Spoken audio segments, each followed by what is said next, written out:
Ito yung parang kagaya sa kitchen nyo, dyan sa condo nyo. Ayan. Rectangle siya. Ayan yung mga design. Para ito sa second floor mo dito sa villa, ha? Ayan. Tingnan mo yung design. So, ayan.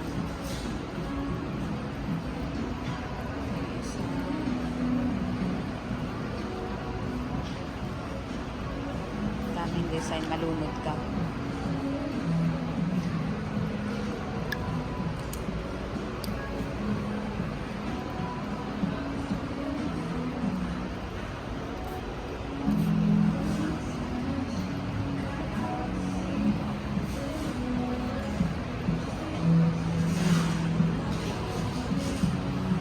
Mukha lang siyang glossy, may ilaw, pero parang matte siya sir, ano? Hindi siya totally glossy. Opo.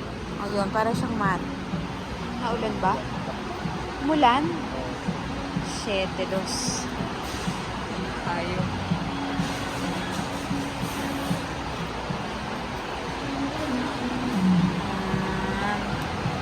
Ang dami. Ito mas malaking sizes. Mamatcha. Mas mahaba. Ito ang ganda oh. Parang totoong kahoy talaga.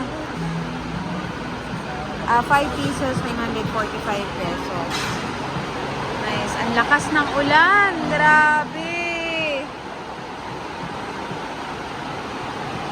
Mas malaki to kesa dun sa nauna. So, ayan. Ang daming design, girl. Pumili ka na. Malunod ka talaga sa design ng kahoy. Ayan.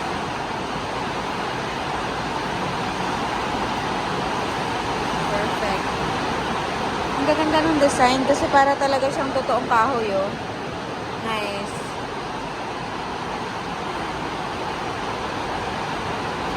Ay, ito. Ito yung kagaya sa tiles niyo dyan. Yung parang merong pa-curve-curve sa